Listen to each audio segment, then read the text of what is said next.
Conversations with Iris.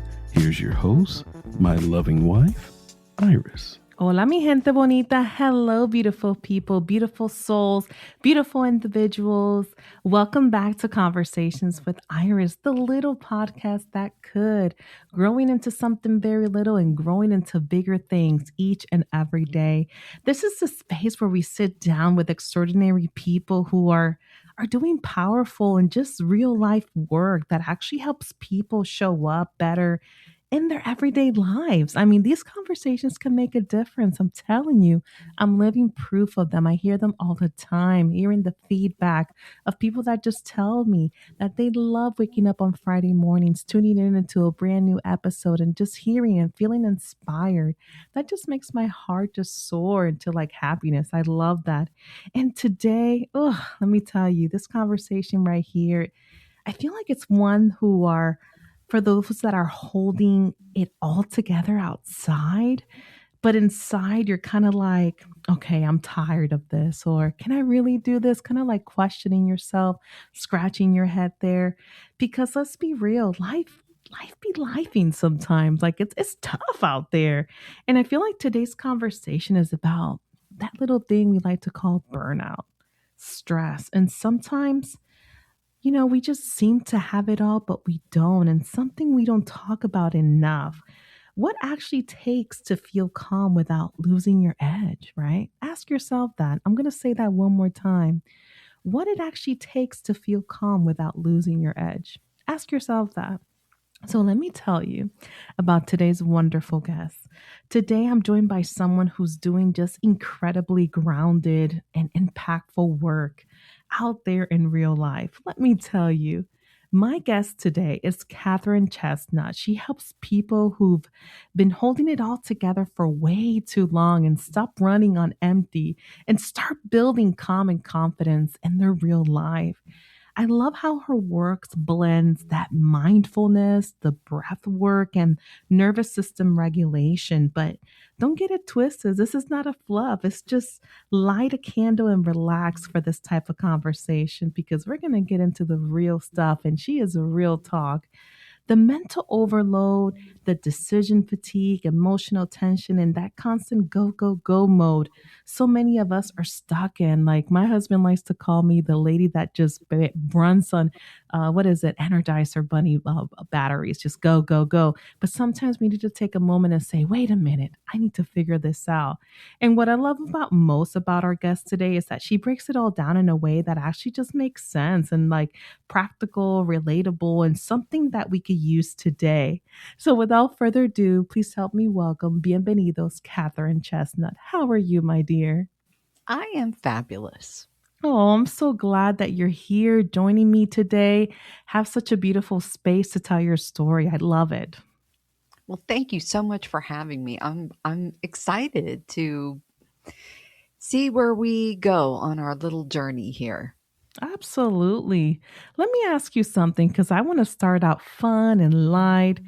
If someone spent a day with you right now, just off the clock, what would surprise them most about you?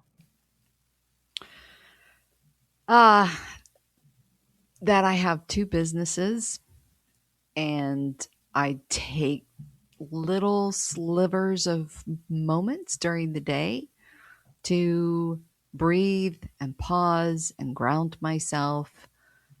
And I just find those little gaps in my day where I can do that. And just the little bits are enough to keep me feeling balanced and grounded and in each moment.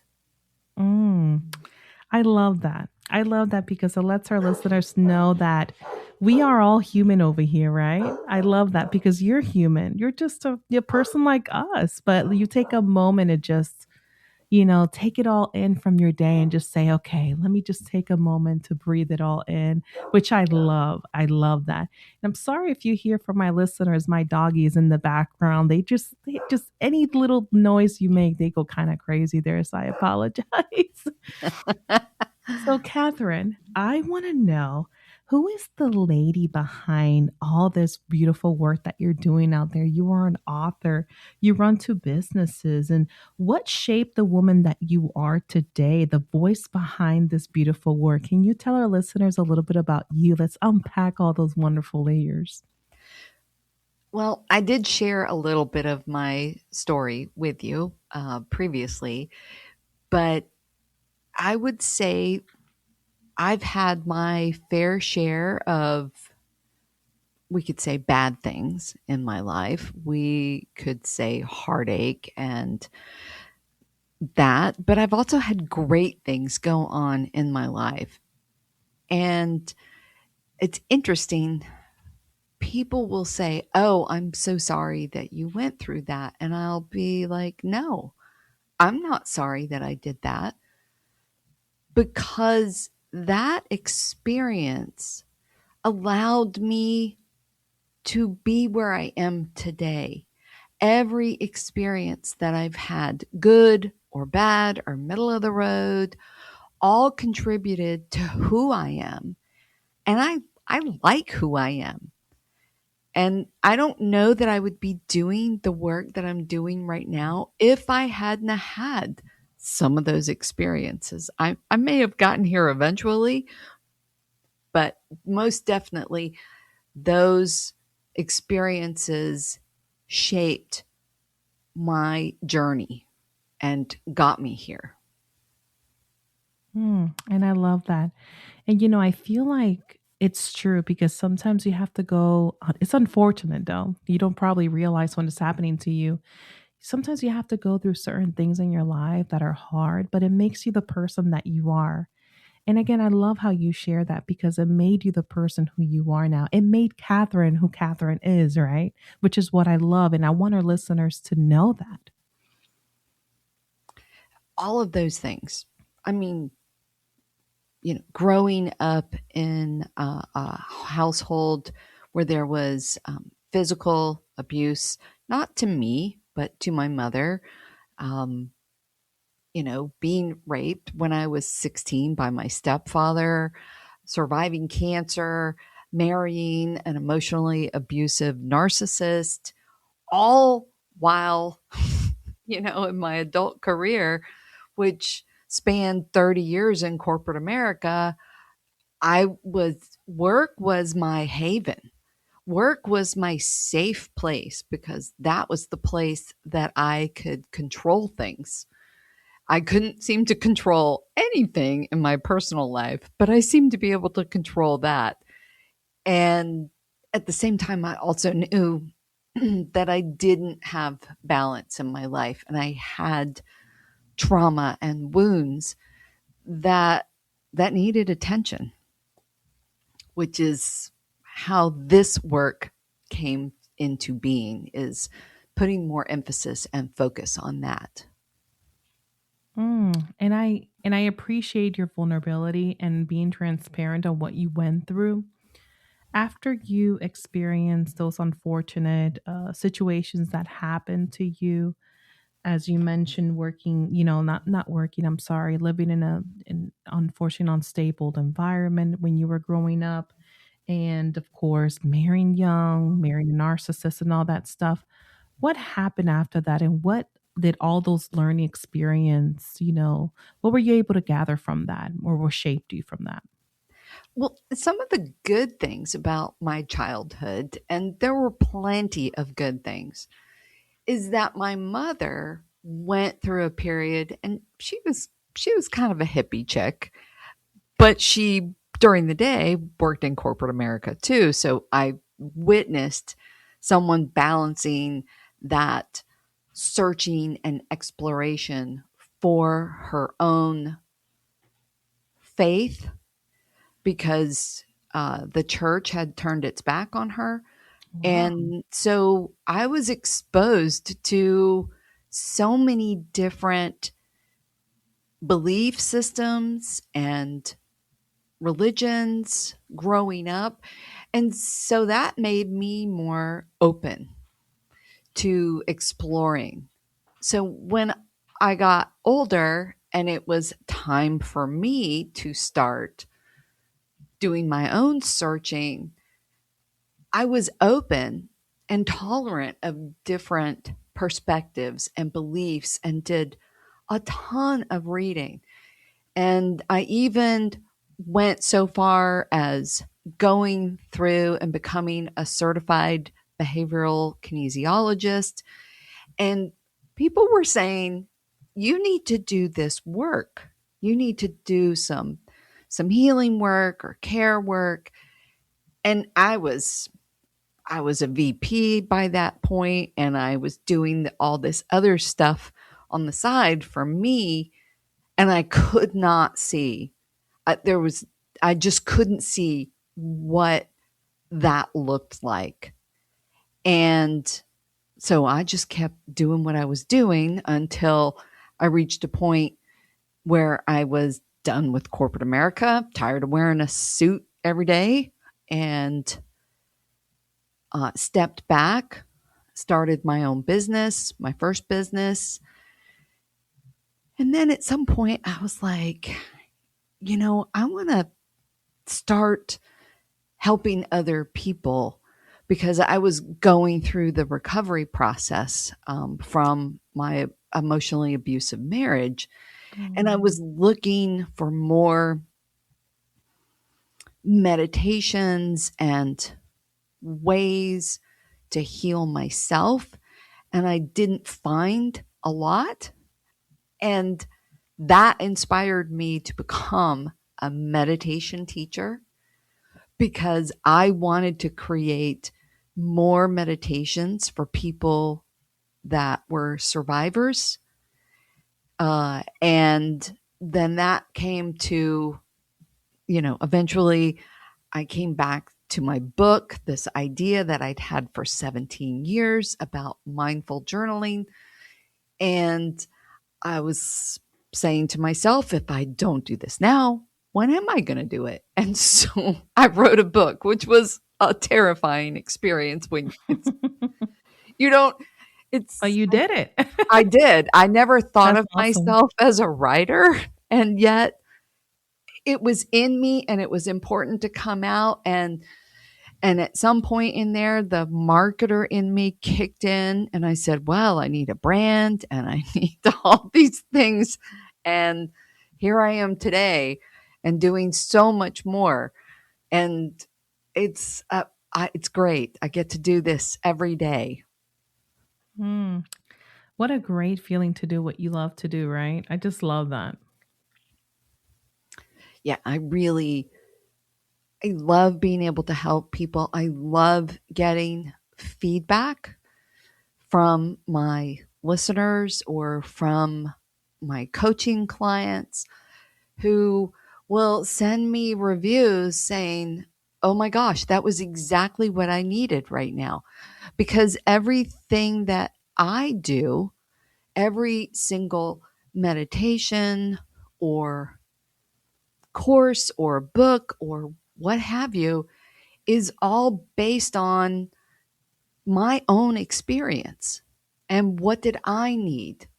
So right now I'm working on a meditation course for caregivers because I'm stepping into a place where I'm having to care for my, aging mother. And, that's very stressful. And how Mhm. do you make sure that you have your own boundaries? So everything that I do is based off of my own experience and what I needed because I know I'm not the only one that needs it. And I like that you're doing that. I love how you focus and help others meditate through what we had called feeling, looking fine, but feeling tired. And you think you have it together, but you don't. Sometimes I feel like, especially me, I could speak for myself, but when I'm having those days, sometimes just walking away and just taking a breather really quick, closing your eyes and just breathing, sometimes it makes it better. And I think a lot of us forget about that. And I like how you have meditation courses out there and how you help individuals find that because you've talked about people who look fine, as I mentioned, in the outside, but they feel fried, like literally fried. I mean, especially those that live in corporate or live and work for corporate America. I mean, what's really happening in those moments that people just don't realize the stress? What are your thoughts on that? Well, it's really interesting because we're basically in survival mode, and it doesn't look dramatic. It just does. That's the problem. We're being productive, but we're answering emails at 10 o'clock at night because we want to make sure that we're not staying awake or we're waiting for something. It's also because we stay in that place because it's working for us. We get rewarded with promotions and praise and KPIs. And that high pressure is just normal. And you don't even realize that you're not relaxing until you just can't. And, you go to sleep and your mind is just in a whirl. You're thinking about all the things you have to do the next day or the next day. And we're just moving from one task to the next. And you know what? You can't planner your way out of chronic stress. I'm just saying, I know from experience. Hmm. You're definitely right. I feel like at times we are moving from one task to another. We're like, as you mentioned, we're in survival mode. I'm sorry.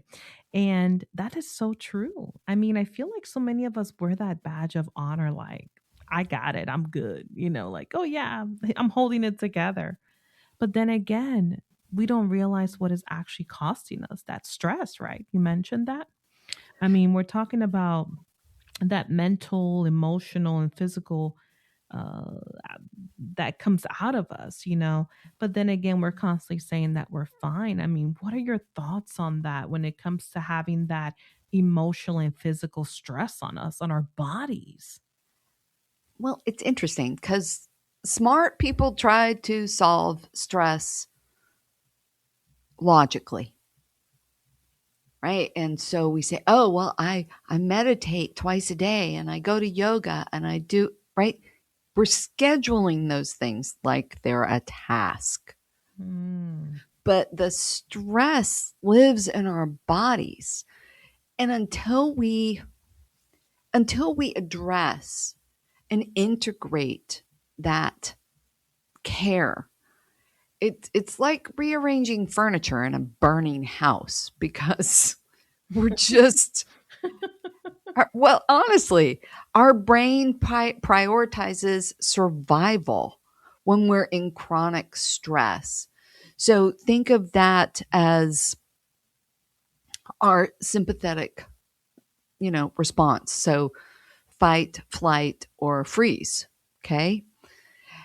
And there was a period of time where my default when I felt threatened is to freeze and to make myself small so I won't be noticed. It sounds ridiculous when you say it out loud, but if you're doing it.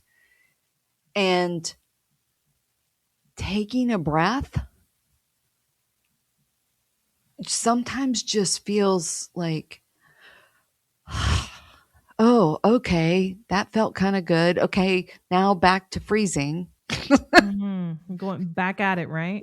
But our nervous system is the gatekeeper. Okay. And if we don't have balance, getting feedback always feels like a criticism. If somebody delays responding to us, it feels like a rejection. So, and we don't talk about it enough because it's not nearly as sexy as saying, here are some mindset hacks. So, Yeah. right? Because Like a chore almost, right? right, how many of us have seen, something on YouTube or whatever, like here's 5 mindset hacks to, overcome blah, blah, blah. So I'm just like, no, this is not sexy. It's slower.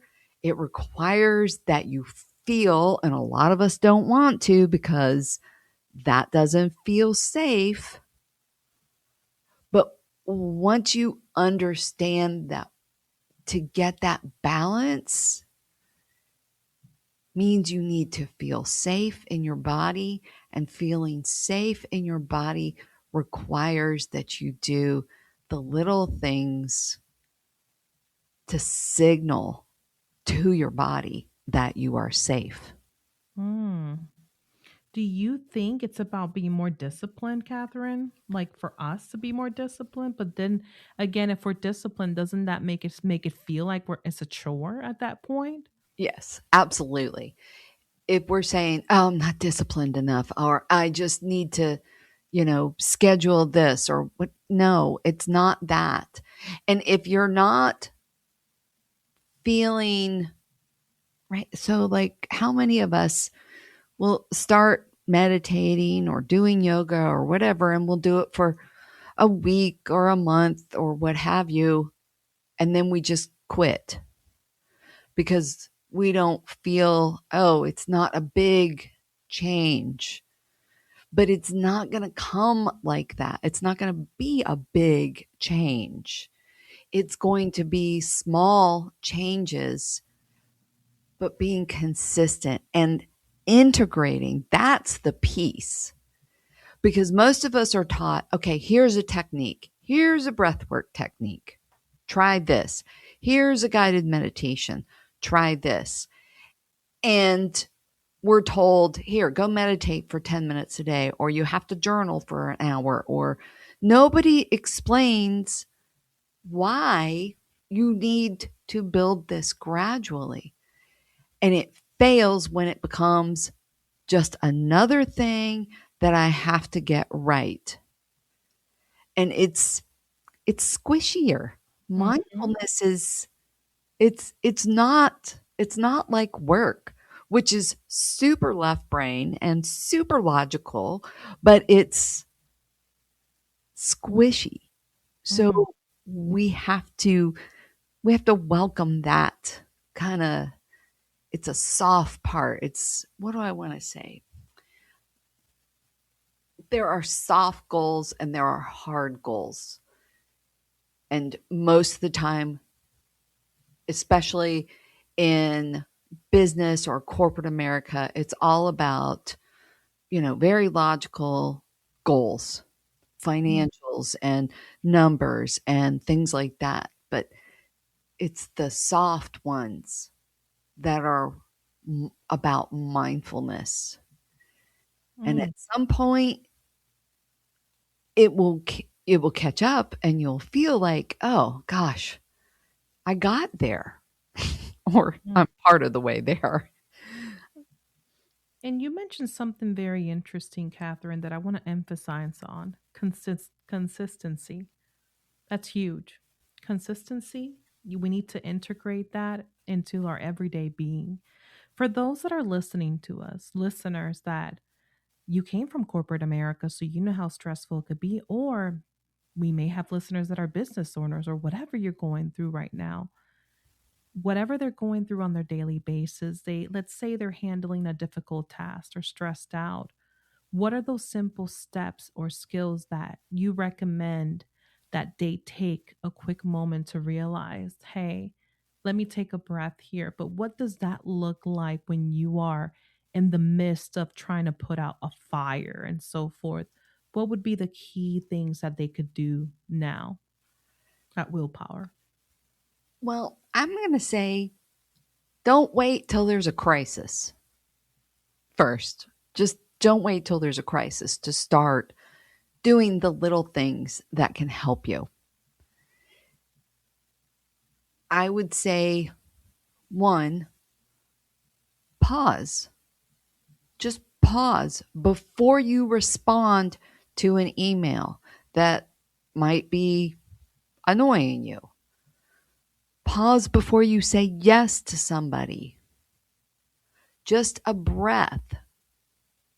Something I like to do is sit with my feet on the ground. And when I think of it, and sometimes I don't think of it for a few hours, but with my feet on the ground, legs not crossed, and then press my feet into the ground, and I feel the floor beneath me, and it brings me to this moment, even if it's just for a moment, because those little bitty micro pauses interrupt whatever urgency, right? Because remember, our body is trying to, protect us, and it starts in our bodies. But just that little pause reminds your body that you are not under attack. And I know it sounds really simple, but it makes a huge difference. And thank you so much for sharing that, because sometimes I feel like when you're in the midst of trying to put out that fire, we forget those key skills, right?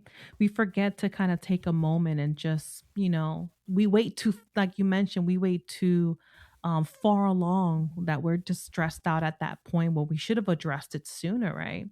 And I think sometimes we get lost in that game, just taking a quick pause and trying to realize, hey, look in that email, be careful with what you respond with. Just be cautious. I have to take this advice myself, Catherine, because sometimes I be in there and it's just kind of like, oh, let me take a breather. But then again, it's like, I should have done that sooner, if that makes sense. Absolutely. I would say, 10, 11 years ago, if the internet went down at my office, like that one thing right there will set my hair on fire. Mm. And I would immediately, like, my whole body would go into panic mode, because if there's no internet, nobody can get any work done. And now I actually didn't realize this till a couple years ago, when the internet went down. I was like, okay, well, let's go troubleshoot. I send a message out to everybody on Slack. Hey, I know the internet's down. Give me a few minutes. I'm going to work on it. And instead of feeling my hair on fire, I felt, okay, this is just something I got to take care of a couple times a year when it goes down, and I'll go fix it like I always do. And it was when I had that realization that I was like, oh, yes, all of this stuff is now, I'm not saying that I didn't realize it before, but before it felt more personal, like the personal stuff I was taking care of. But then when I finally didn't feel like I was going to spontaneously combust when the internet went down, Mm. I was like, oh, okay, this is great. I love that. I'll consider myself a millennial, an older generational millennial. I've always been very driven, but I've been there in my dial up days. I have to admit it to my listeners. You guys know from day one, we've been there when the internet cuts off, or when somebody picks up the phone and you're like, hey, I'm using the computer. But in the corporate world, that's crazy. I mean, I could only imagine. Let me ask you, Catherine, and I want to thank you for giving us some simple things that someone, our listeners, can do today to just start trying to calm their nervous system. I appreciate that. But one of the key things here that I want our listeners to leave with is, how can they build that calm confidence without feeling like they're losing their drive or their ambition, or that kind of that go-getter like type energy? What do you suggest for individuals like that?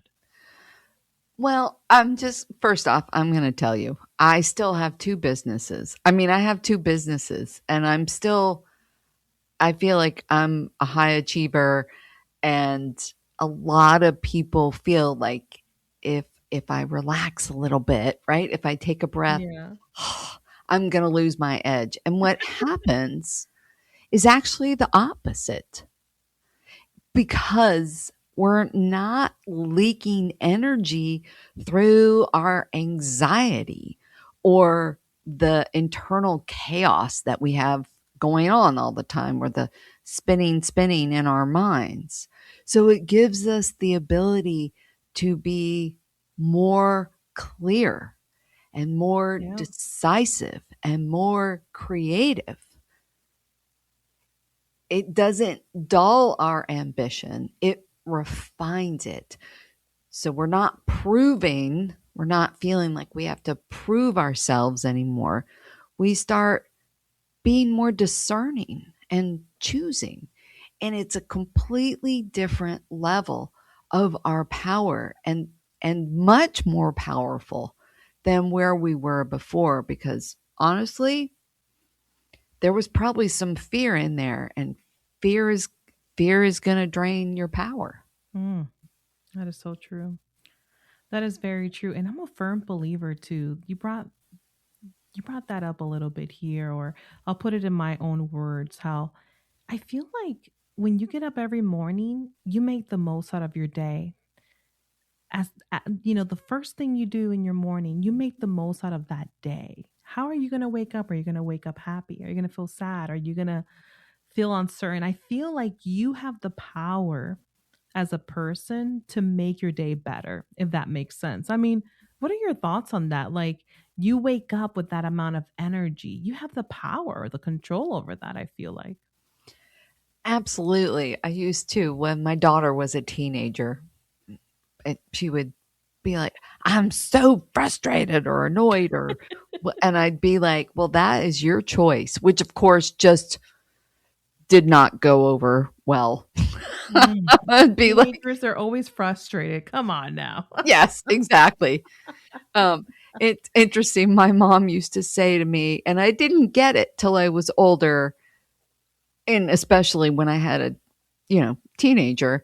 And she used to say, "You've got the same clothes to get glad in that you got mad in." Oh, wow. I love that. I do too, and I Oh my think, God, that's so true, though. yeah, and I find I have those moments too. I'm certainly not perfect. I was, somebody sent me a email and I was like, who do you think you are talking to me like that? I know. No, I know. and then I'm like, okay, I just got triggered a little bit. I'm going to go take a breath. I'm just going to walk outside the door for a minute, for a couple minutes, breathe. And then I can be like, okay, I'm not going to give my power away by letting that spiral. Yeah. And Yeah. it's just fascinating because it happens to us all. Mm-hmm. And It really so does. when I'm working with people, I always say, let's start where you are. You don't have to take a sabbatical. You don't have to go to the high Himalayas and sit in a certain position and chant, because honestly, how many of us are really going to do that? Yeah. No, you're absolutely right.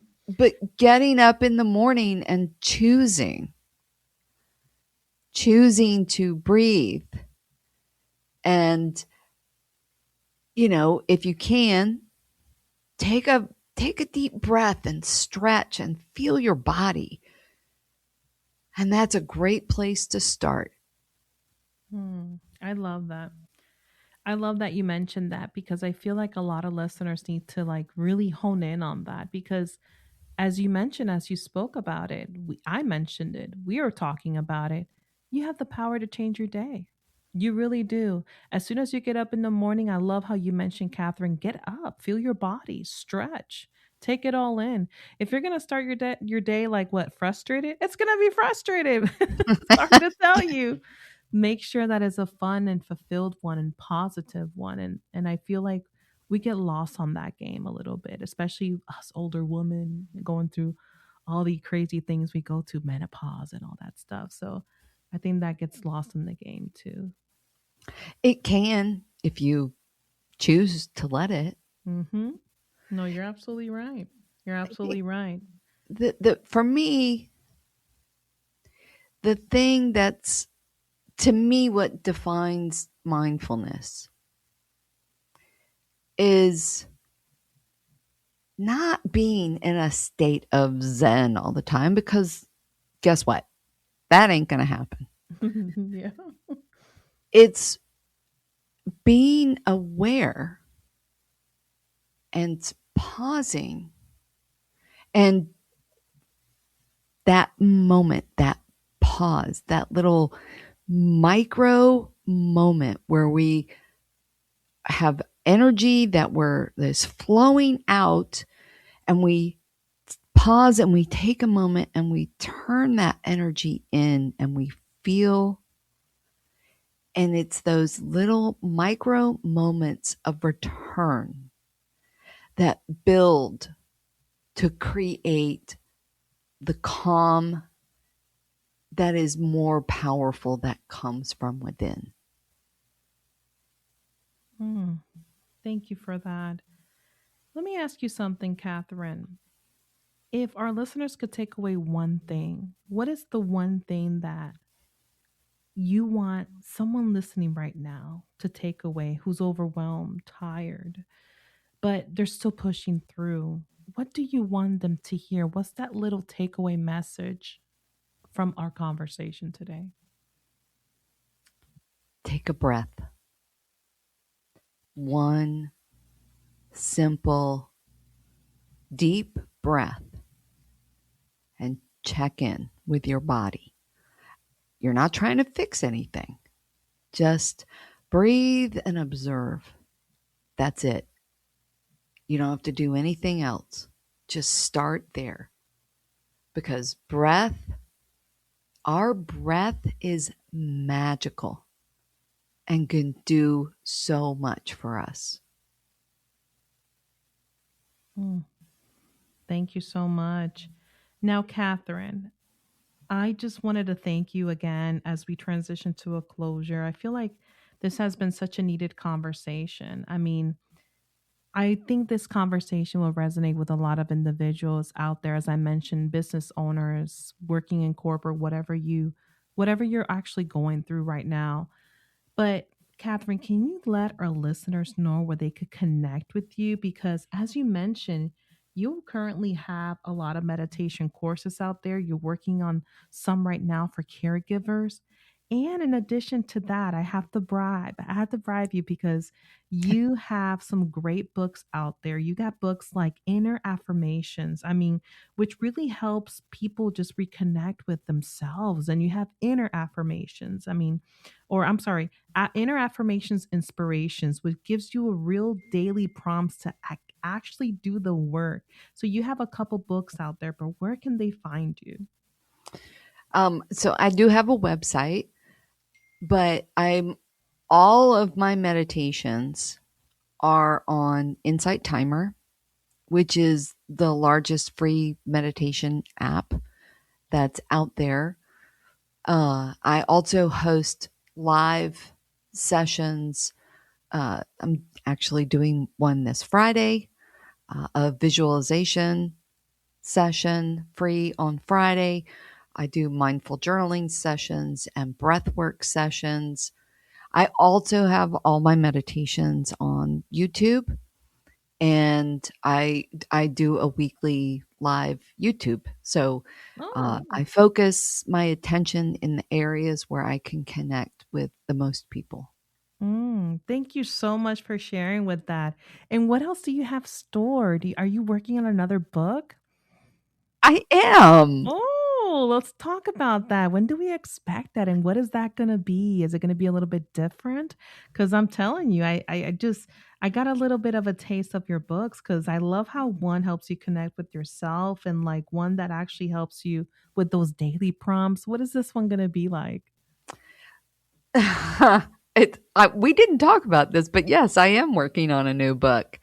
And I haven't decided exactly on the title yet, but I am planning to have it be released sometime in September. And it is going to be all about being in the moment. It's not going to be like the first two books, which were primarily about mindful journaling.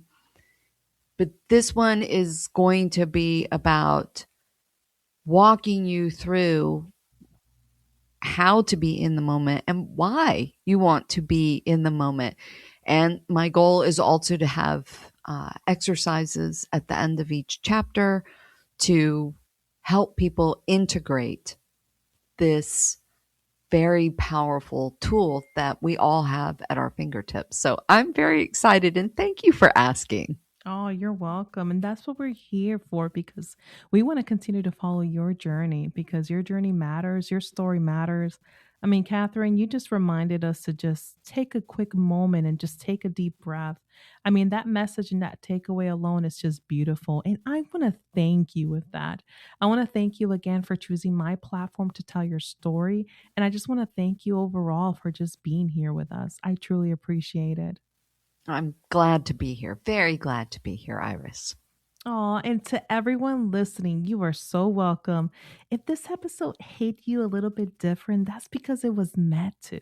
I'm telling you, this episode must be hitting you somewhere deep down in your soul. Take a moment, take a deep breath, as Catherine mentioned. If you love this episode, make sure you subscribe, leave a review, and share this with somebody who just needs it because trust me, we all know that somebody. As always, con mucho amor, this has been Conversations with Iris. Thank you. And thank you again, Catherine. I really appreciate this time.